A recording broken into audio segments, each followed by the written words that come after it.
Hello beautiful light worker community. I'm tuning in here from Bacalar in Mexico.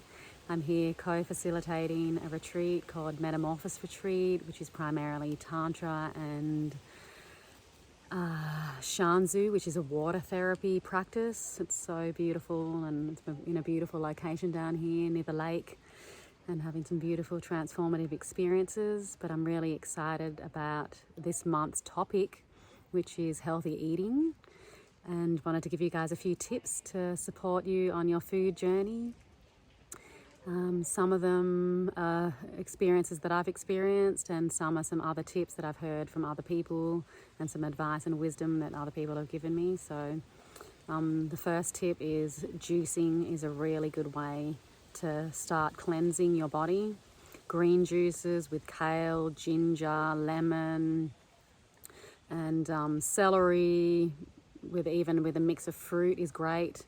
Limiting your sugar intake is a good way to have juices. So the best options for juicing is pear is really great. It's got limited natural sugars, as well as green apple. So you can try those as well. But juicing is a great way. You can use it as a meal replacement where you're just having juices or one juice a day, or you can even try a juice cleanse and cleanse for 5 days or even a week, depending on what you can handle. But starting small is really good.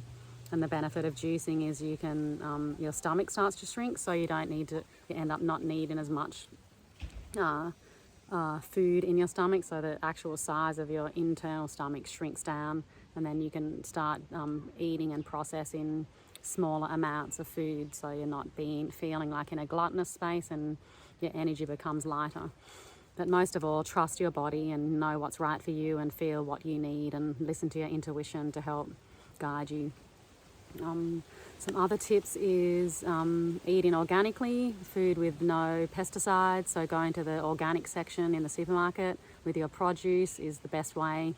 Also, another tip is when you go into the supermarket, the cool idea is everything on the outside that are in the fridges is usually the healthiest, because there's no processed. None of it's processed, none of it's packaged to have the food be able to last longer, because it's in the fridge, so it can only stay fresh for a certain time. Another thing that I practiced when I first started getting into conscious eating was I limited my starch intake. I started having brown rice and even quinoa pasta. And then when it comes to the breads, eliminating the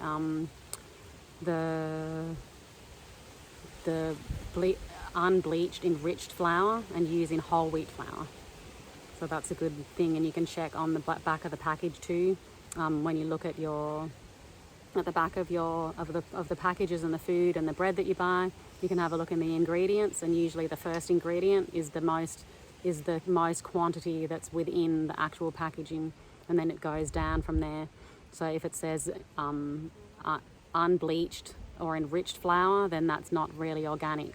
So choosing whole wheat flour in your breads and even your pastas is the better way to go. But you can also have like spinach pasta, quinoa pasta, brown rice.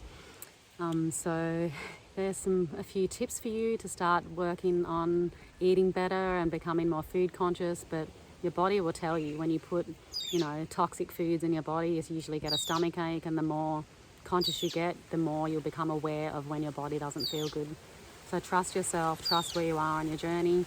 One more thing with your meat intake, having a plant-based diet is really healthy, and having minimal meats, so maybe like 1 or 2 dishes a week, and surrounding the meat with lots of vegetables and fruits and salads and grains is also more beneficial to the system.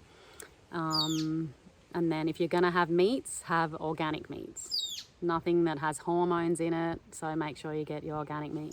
And I've heard that bison meat is really good if you enjoy red meat. So here's your healthy food tips for this month, and I hope you have a wonderful healthy practice with diving deeper into your conscious eating. I love you guys.